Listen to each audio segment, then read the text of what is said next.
1 o'clock. Shall we get started? Yeah. Great.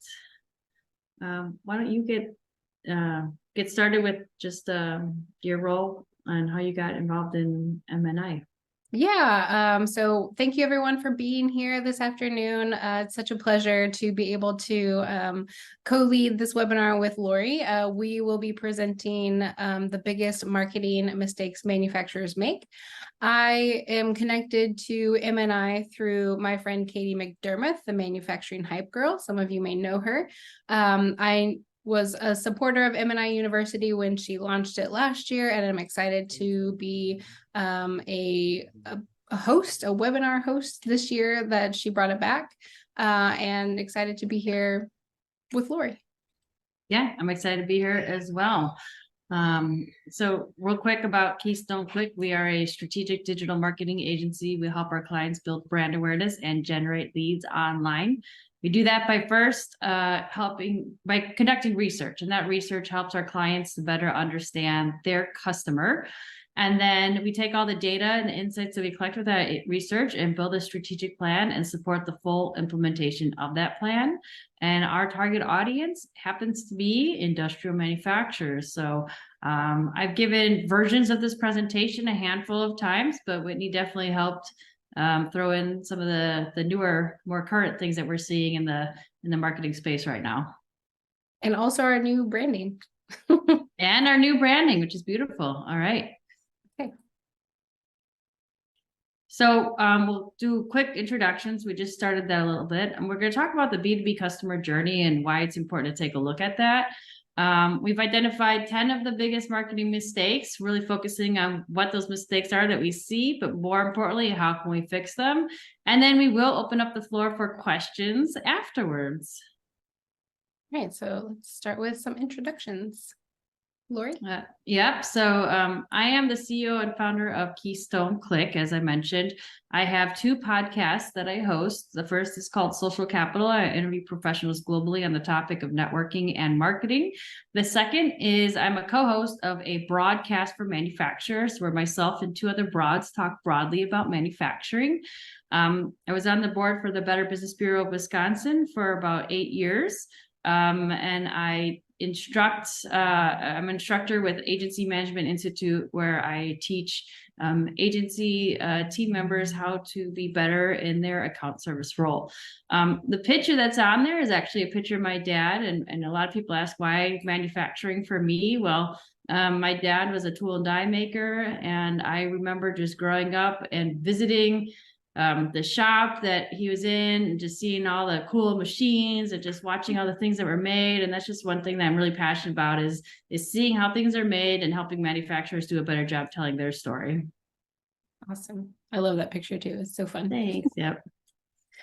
Okay, so a little bit about me. I am an account manager here at Keystone Click. I've been with Keystone since the end of May. My connection to manufacturing, I am a member of Women in Manufacturing Texas, and I am on the board of the Texas chapter. I am the marketing director, so I help out with our social media and local events in the Houston area.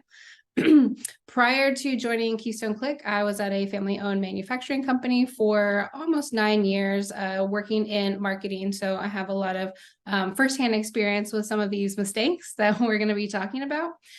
In addition, I love the USA Manufacturing Hour chat on Twitter or X. I've participated and been a past host. So if you are in manufacturing, don't even have to be marketing within manufacturing. That's a great chat to be a part of.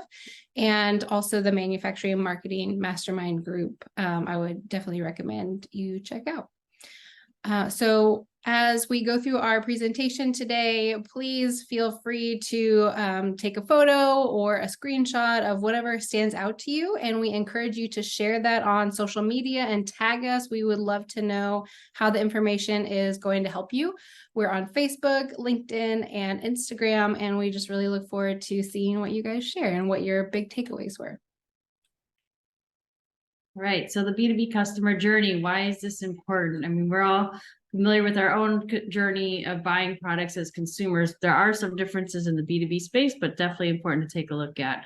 So we've kind of built this funnel from our perspective that you first start with awareness, then you move, and that's a really big picture. People know that you exist. Consideration is where people are in that deciding stage. You're doing some research around you versus someone else, or even trying to solve the problem on their own. And then they're at that action stage where ultimately they're making a decision. They want to move forward. And I think what's important about looking at our customer journey experience versus big picture is the action is in the middle part. And then the experience is the actual experience that you're providing that customer to the point that they're so proud and happy and satisfied that they become advocates for you. And so we want to make sure that you're nurturing that along the way. Totally. It's important to understand this journey because all stages are very important. And I think one of the biggest mistakes, one of the many mistakes, I should say, seeing as that's what we're tackling here, is that oftentimes I think B2B marketers are only looking at the front end of that customer journey and really filling the top of the funnel and trying to get to the sale. They're not thinking about the big picture long-term relationship, because a lot of the B2B is about the long-term relationship. Yeah, that's such a good point. And that really goes into this next stage where we talk about the stages of the B2B customer journey and really what the goals of each stage are. As Lori said, it's really easy to just kind of get stuck after action and think, okay, they purchased from me, that's it, I don't need to do anything else. But if we really want to increase those sales and build the relationship, we have to make sure that we are addressing each stage. So just a quick overview, go a little bit more in depth into each stage. Stage one is awareness, as Lori mentioned, where, your prospects are just starting to become familiar with your brand, and with that, with your marketing, with your content, you want to capture their attention and start building that brand awareness so they even, know to go and look for you, know that you are an option. As they move into the consideration stage, they are evaluating their options, seeking out those solutions to their pain points. So at this point, you really want to be nurturing those prospects and helping them evaluate your solution specifically. So giving them all the education.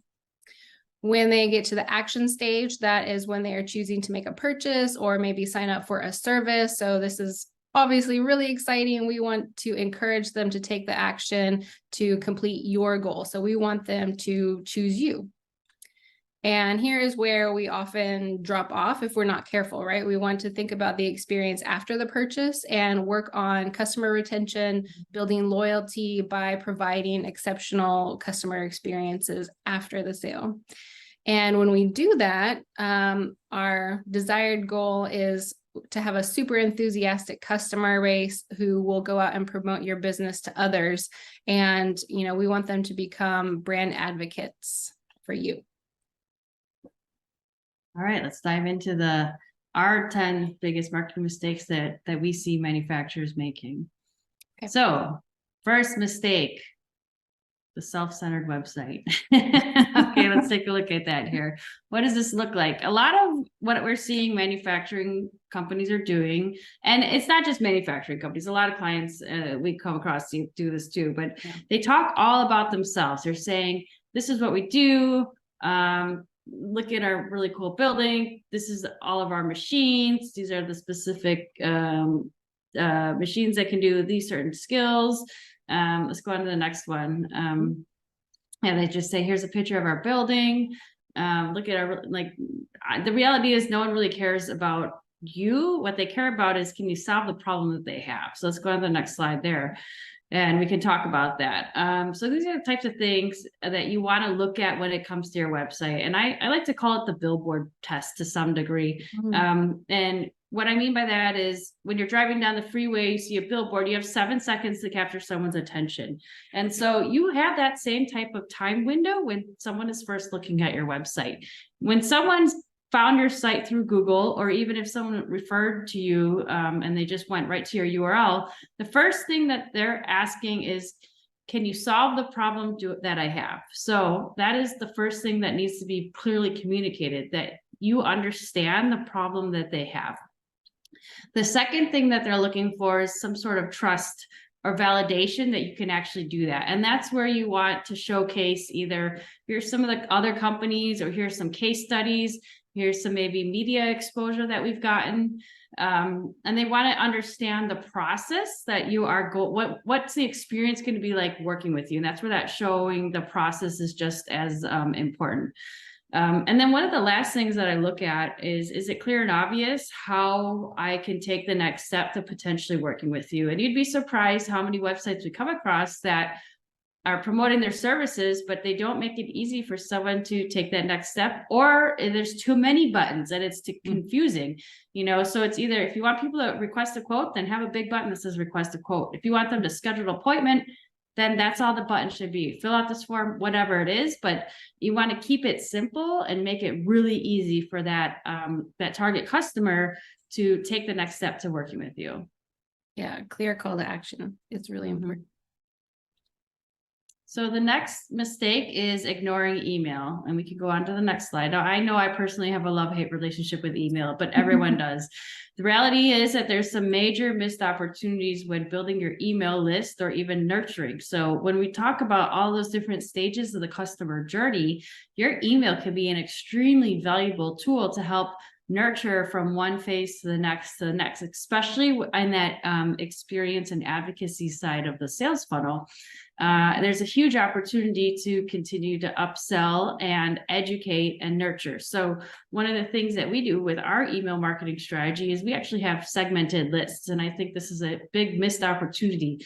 You're going to talk to your clients or your customers differently than you're talking to people that you're trying to win their business. So you want to make sure that you're adding even greater value to that current customer base as opposed to the ones that you're trying to win over. So segmenting and continuing to nurture is extremely beneficial. You want to go to the next slide? So one of the ways that you can do that, newsletters can be extremely effective. And one of the things that I think a lot of people have this missed opportunity or there's misconception with email is that it's just all about using it to get into someone's inbox. Well, yes, that is a valuable component, is to getting into someone's inbox. You control that and you own that list. So there's a couple of reasons that I'm a big fan of email marketing.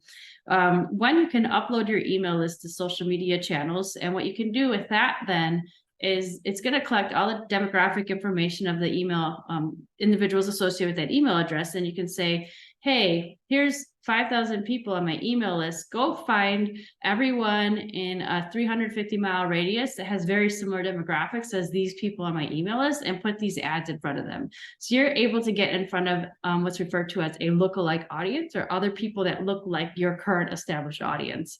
You can leverage email marketing by tying it into automation. I know we're going to talk on that a little bit further too, but streamlining that nurturing. So when you win a new book of business, a new customer, within your automation system, you can have a series of emails that already send and nurture that relationship and continue to wow them, as opposed to having any sort of buyer's remorse. You definitely don't want that. Yeah.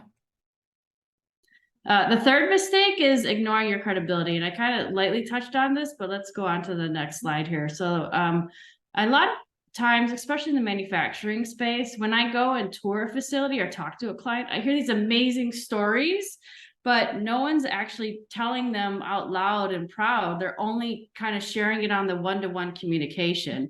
When people are looking for any sort of solution to the specific challenge or problem that they're facing, credibility is an extremely important component. And so sharing your stories and your successes, whether it's on your site, in media publications, however you want to do that, can be extremely beneficial and add it increases that trust factor and definitely helps with your overall credibility to potentially win that business over. So a lot of areas where you can toot your own horn, as we have listed on here, any awards that you've received, any accreditations. So if you're part of some organizations, as I mentioned, case studies, testimonials, any sort of media exposure from like a PR standpoint, industry publications, those can all be extremely beneficial. Now, typically, I would say best practices kind of include some of those in the footer of your website. But when we look at like the email nurturing, that can be something that can be part of either the email footer, or that's good information to share as you approach that action stage and you want someone to take the next step to actually start working with you. Totally. The fourth mistake is the lack of distinction. Okay, so this is basically saying that everyone is saying the same thing, or the sea of sameness is another way to describe that. So there's a lot of like plastic injection molders out there. There's a lot of tool and die shops that do drilling and metal bending. So how do you differentiate yourself? You want to make sure that you're attracting the right type of customer, that right fit customer for you. So let's go on the next slide. Here's an example of a client that we worked with. In the top right corner, you can kind of see this was their old site. We manufacture high quality air hydraulic cylinders. All cylinders are made from the same high quality components, in use for over 40 years. We are located in Wisconsin, the heart of Midwest manufacturing. Okay, that is nothing exciting or sexy at all. It doesn't get me excited about even coming here. So if you go to the next slide, we have a formula that we use. We call it the XYZ statement. And it's basically, I'm going to say, sexifying that same message. But the objective here is to attract that right type of person or customer. So when we did this formula, if we do X, which is what is it that you do, for Y, who is it that you do it for, and then Z is that primary benefit that they receive from working with you. So knowing and understanding this client's business, we rewrote his differentiator statement. We build legacy pneumatics and innovative light sensor controls for forward-thinking disruptive companies so they can resolve and repeat integrative processes. Now, we put this signage on his trade show booth, and really large, and it attracted the right type of people to want to come talk to him, as opposed to that previous message. So this type of statement, it could be anywhere in your marketing. And we're big advocates of putting it on your social media, any printed material, the homepage of your website, email signatures. You just want to make it really easy for people to read that and go, that's what I'm looking for. Yeah, I really like about the XYZ statement, the why, and being really clear on who it is you're trying to reach, because so many manufacturers think, well, anybody could be my customer. And yeah, that might be true. But if you are trying to reach everyone, you're really not going to end up reaching anyone. Yeah, exactly. And so what I like using as many adjectives as possible here. And specifically in this example, what I liked about it is, if you are a forward-thinking disruptive company, then you're going to be like, oh, well, what are these guys doing? Like, if that's how you label yourself, it's going to draw you in right away to want to go talk to them. Yeah, for sure. Mistake number 5 is ignoring SEO. So SEO is an acronym for search engine optimization. You can go on to the next slide. And that's basically the process of making sure that when someone is typing something into Google related to the offering you provide, you're showing up at the top results. So, there's lots of different tactics around SEO, and a lot of people are thinking that, as long as my website shows up when I type it into Google, that's not the reality. You have to think about, how are people searching for the problem that they have? And oftentimes I see that everyone's focusing on the solution. So from an SEO perspective, they want to make sure they show up for the type of equipment that they have or where they're located. They're not focusing on the challenge that customer is facing. So if we go on to the next slide, one of the ways that you can do this is you think about, what are the questions that people are asking you at the different stages of the customer journey. So especially in the sales, awareness to, action and that type of phase. And even in the experience, the types of questions people are asking you directly, they're likely asking by typing them into the search engines or on different forums. So if you're able to answer those questions on your website in the form of a blog post or educational component, that's where it's going to be helpful for you to make sure they are actually showing up in the search engines. And one thing I want to point out, as we mentioned and are talking about SEO, is that AI, artificial intelligence, is going to start becoming more apparent when it comes to what's happening with SEO. So it's important that your brand name is directly aligned with that specific challenge that people are typing in, so that it's going to help you long-term, big picture with your search engine optimization efforts. The other mistake I find is a lot of manufacturers look at the keywords for their website as a whole, where the reality is it's only one page that shows up in the search engine results. So you should have a dedicated keyword or key phrase per page on your website, not focus on as a website as a whole, but more per page, because it's one page at a time that shows up in the results. Can you give an example of tying your brand into keywords and like what that might look like? Sure, just making sure that like your brand name is in this proximity of those target phrases on the same page. And that's where the testimonials and case studies can be extremely beneficial. You know, if someone says, oh, I love the website design that Keystone Click built for us, it's helped increase our digital marketing efforts. Like those are keywords with our brand name all tied in. Yeah, I really like the point that you made about just about knowing the language your audience uses, because you know, if someone is just in the awareness phase, right, they're not going to know your company or know your brand, so they won't know to search for your company name. They're going to be asking those questions in Google, and so that's why SEO is so important. It's for those like early funnel, early customer journey folks who don't even know about well, and they don't know what the solution is yet. That's the big mistake, is that a lot of manufacturing companies are saying these are the things I can do from a solution standpoint, but they're not thinking about the problem. And most people start their search journey with, this is the problem I have, how do I solve this problem? And that's where you have to stay in an educational mindset and help first say, I understand the problem you have. Here's proof that we've solved this problem before, and this is the way that we went about solving this problem. And here's an example of who we've done it for. So that's where it's really important and beneficial to understand the customer journey, understand how they're using Google and the search engines to ask questions to help solve their problems. Yeah, for sure. Okay, so let's talk about mistake number 6, not integrating traditional and digital marketing. So when you're not integrating these two types of marketing, you are dividing and definitely not conquering, right? So traditional marketing would be things like brochures, data sheets, catalogs. I know a lot of manufacturers are still pretty heavy on the print marketing. You can think about going to events like trade shows, print ads, and maybe even sending direct mail. So one of the reasons why manufacturers really like traditional marketing is, you know, there's some credibility that comes along with that. You get maybe some bigger exposure through large events. You print off, you know, 100 brochures, and those have a little bit longer of a shelf life. You know, you can pass those out and reuse them. And then when it comes to digital marketing, that's things like your website, blog posts, social media, maybe doing some online paid ads, email campaigns. Digital marketing is great because it's much more measurable than traditional marketing, right? And having the ability to measure enables you to better understand your audience. And when you understand your audience better, you can also incorporate personalization into ads, into your email campaigns, and that will, you know, reach your audience in a stronger way.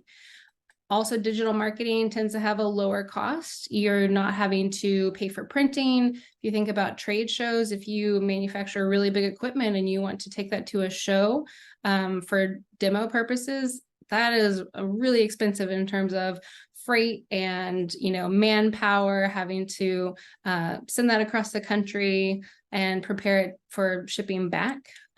It's also pretty easy to access, right? So pretty much everybody has a smartphone anymore. We have that in our pocket with us all the time. So you've got easy access. You get a broader reach in that sense as well. Think about how many millions of people are on social media, and you know, because it's there all the time, your website, your social media, it's there for you 24/7, 365. You have more time to grow those channels compared to, you know, a trade show that's maybe 2 days, maybe a week, where you're really bound by time there. So to fix that, you don't have to get rid of traditional marketing, but you want to use your digital marketing to support your traditional marketing. So that will give you even greater reach, and that can help you increase your sales, increase your profit. You'll improve customer satisfaction. And when you bring those two efforts together, you can build more consistent messaging, and then that will improve your brand recognition and also SEO. So you can do that by including QR codes on your printed materials. So maybe you have a data sheet for a product and you have a QR code that if they scan that, it will go to that product page on your website. You can use online sign-up forms to capture those leads, maybe at a trade show, and then when you follow up, you can send them printed material. You can advertise whatever in-person events you have online. That's something that I've seen a lot in manufacturing. You attend trade shows, but nobody even knows you're going. So you start ahead of time, advertising your presence, drumming up some excitement, and starting to entice people to come to your booth at the show. And then when you're there, that is a great opportunity to be on your social media channels, sharing what you're doing, creating some more buzz around your presence there, and then even sharing after the fact. And yeah, like I mentioned, it's a great way to create some content, and I just want to make sure that you are taking advantage of all of the channels that you have. Mistake number 7 would be ignoring free online resources. So you definitely want to make sure that you're taking advantage of the first impressions that you get online. And this is a way for you to sort of manage your reputation. So if you are not out there creating profiles through Google Business or industry directories, maybe you're a member of Chamber of Commerce. If you're not out there managing your profiles, either you won't be findable in those directories, or perhaps someone will go on and create it for you, and the information might not be correct. So that's not going to reflect very well on you. Improving your brand reputation will increase trust that customers have in you, and that's just going to help build your brand. Another thing that I've seen is not responding to online reviews, positive or negative. So on Google or Indeed, Glassdoor, if you have current or former employees leaving a review, you want to make sure that you are responding to those in some way, acknowledging that you've seen them. So here is Keystone Clicks, Google Business. So we, especially during COVID, right, it's really important to stay on top of those free tools and make sure that all of your information is correct in your direct listings. For Google Business, you want to make sure your business hours are correct. You can add the services that you offer. What I think is really neat about Google Business is that you can even create posts and offers and have campaigns to get reviews that are on there. This is such a strong presence for your company. It'll show up there, right, on Google if someone's searching for you. So don't you want that to be a strong first impression? And also, as you grow your social media, you'll see your social profiles will show up there. So that's something else that can contribute to SEO, is having a strong social media presence, which we'll talk about a little bit. All right, mistake number 8, ignoring providing value and education. I know a few people who call this the wee-wee syndrome. I don't know if you guys have ever heard this before, but it's when you really focus on yourself, like we saw earlier in the presentation when Lori was showing us the older websites where it's, here's our facility, check out our equipment. You're focusing on yourself, the company, and the products. And when you're looking at product pages and other areas of your website, you just see we everywhere. And it's not all about you, right? You want to make sure that you are not just talking to yourself, because when you're doing that, you are ignoring your audience, and your focus should really be on your audience and solving their pain points. So to fix that, you want to shift from focusing on yourself to focusing on education. So as Lori mentioned before, think about what problems do you solve and for whom. That goes back to the XYZ statement as well.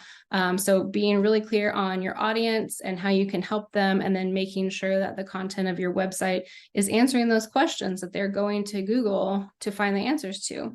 And when you are developing content around those questions, that is how you can build trust and you're demonstrating why your audience should choose you. Case studies, testimonials, blog posts are really great for that. This is also where online reviews are super helpful. So going back to the previous mistake and ignoring those free online resources, this is a good reason why you should be proactively managing. So checking what reviews are out there, responding to them, and then going back to some of those brand advocates that you have and asking them, hey, will you write a review for us? That'll help establish some trust and credibility. Mistake number 9, dismissing social media as a fad. So social media is something I'm really passionate about, and this is something that I have definitely seen across the spectrum of manufacturers. So either manufacturers are posting and ghosting, or they're just kind of not there at all. So if you're ignoring social media, it's not going to go away, right? It's 2023. Social media has been around since the early 2000s, and I just think it's pretty clear based on the numbers of accounts on the different platforms that it's not going anywhere. Individual channels might, but social media as a whole is not going to. So some manufacturers might say, okay, well, we'll create a profile, maybe as a placeholder, but then they never do anything with it. Or they set up a profile and they'll post, Happy New Year, Happy 4th of July, Merry Christmas. And that's about it. Or, we've seen some new social channels come out. Threads was pretty popular earlier in the summer, so they might hop on a channel because it's the new thing, it's the hot thing, but they haven't looked to see, is this even where we should be? Is this where our audience is? So it takes a lot more consideration than just creating an account for it to be successful. So to fix that, embrace social media, be where your audience is. So this is where digital marketing really comes in handy. If you have all that data, you have greater insight into your audience. And so you know which channels they're on, which channels they're not on, and that'll help you make better use of your time. You want to post on a consistent basis. So that doesn't necessarily mean every day. Are you able to post once a month consistently? Do that. If you can post once a week consistently, do that. The consistency is really the key here. And also, think about what other assets you have. What message are you trying to give? What's your XYZ statement? You want that to align across all of your channels. And, you're going to be hitting people at different stages of the customer journey. So you want to make sure that you are adding value with your content. And also, it's not just people who are buying your products or services. If you're hiring, you also want to think about, who would you like to apply to work at your company, and what would they be interested in as an audience? And it's always important to make sure that your profile is optimized. So whatever fields are on there on your profile, make sure that you fill out each part and update it regularly so your information is consistent.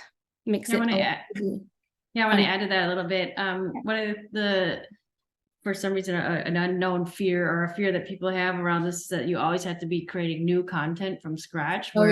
The reality is the majority of the type of content you should be creating is what I like to refer to as timeless content, or has a really long shelf life. So for example, we have a blog post on our site that was written 8 years ago, and it's still very relevant, and it still drives a lot of traffic to our site, and we can still post about it on social media.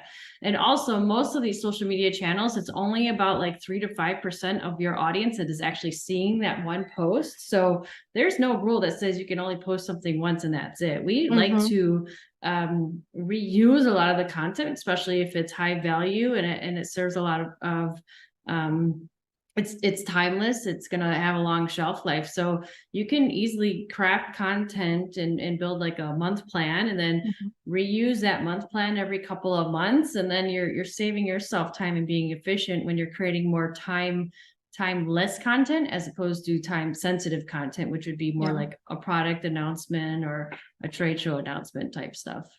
Yeah, that's such a great point. Definitely important to think about how you can reuse content and then also repurposing, right? So if you have, like you mentioned, the blog post that is high performing, how can you use that for an email campaign? How can you use that in social media?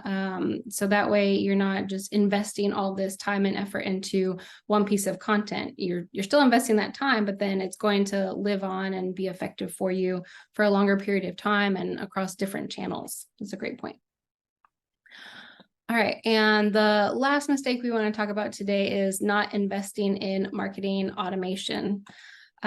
So if you are not investing in automation, you're probably stuck reinventing the wheel, where you have labor and time intensive tasks and you're just doing those over and over again when there is probably a tool that you could be using to automate that and free up your time to be doing something perhaps of greater value.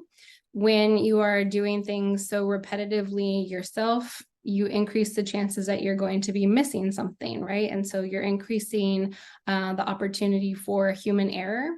And if you maybe don't have a streamlined process, there's a good chance that if different people are doing those tasks, they're going to be recreating processes. So you're kind of just letting a whole bunch of time and effort go out the window. So to fix that, we encourage you to embrace automation. So identify those repetitive tasks.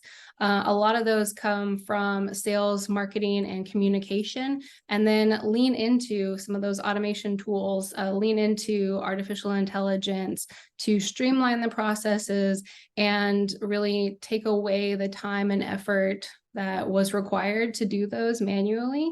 And then that will free up your staff to do more important things. So for sales, if you automate, maybe someone puts in a request on the website, a quote request, you could automate a response, set up a workflow with a trigger. So that way the customer is getting a fast response and feeling like they are being paid attention to. And that gives your sales team more time to quote whatever it is that they're looking for and get the information that they need to really work on building the relationship with that person to keep the process going. Is there anything else you want to add about automation, Lori? There's so much that you can do with AI and automation nowadays. And I mean, you talked about a couple of examples, but really it's just figuring out what am I doing that's repetitive?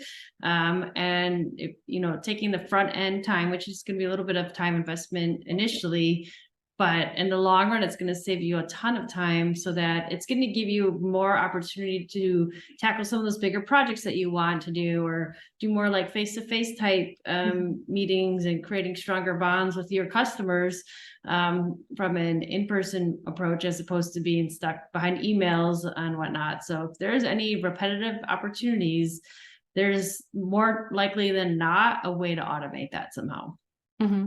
What do you think about chat bots and things like that on a website to help maybe with some of that initial communication? Oh yeah, there's definitely opportunity to lean into chat bots, and I've seen and we're playing with this a little bit too, of tying in artificial intelligence to manage that chat communication, where you're really giving some specific instruction to the AI to drive them to that call to action, or help nurture through that customer journey, whether it's answering questions or guiding them to a resource or blog that's on your site, or even scheduling an appointment. I think there's a lot of opportunity to create efficiencies leaning into AI and automation. Yeah, definitely. And I feel like when it comes to manufacturing, if you're in production, you're really interested in creating efficiencies, right? But that often gets overlooked, I think, in the office side of things. So that's a really great point. All right. We have any questions that we can answer? You could drop them in the chat, raise your hand. Unmute yourself, either or. Yeah. Well, this is great. Really appreciated the opportunity to share and to co-present with you, Whitney. This was fun. Yeah, it was a good time. If you would like, you can scan our QR code and sign up, and we can send you a copy of today's slides for future reference, and hopefully so you can implement some of these changes to fix some of these mistakes. I'll leave that up for a second so you can scan or enter the URL if you like. The presentation will also be up on our YouTube channel and shared through MNI University in the coming weeks. So this will still be there if you need it. And also feel free just to reach out to us on social media or by email. We're happy to help you. We love working with manufacturers and we're here if you need us. All right. Just gonna ask for questions one more time in case anyone thought of anything. And if not, then we can end a little bit early and you can have a little bit more time back in your day, maybe in your lunch break. You can enjoy the rest of your afternoon. All right. Thanks for joining us. Right. Thank you, guys. It was so nice to have you. Thank you for being here. Bye-bye.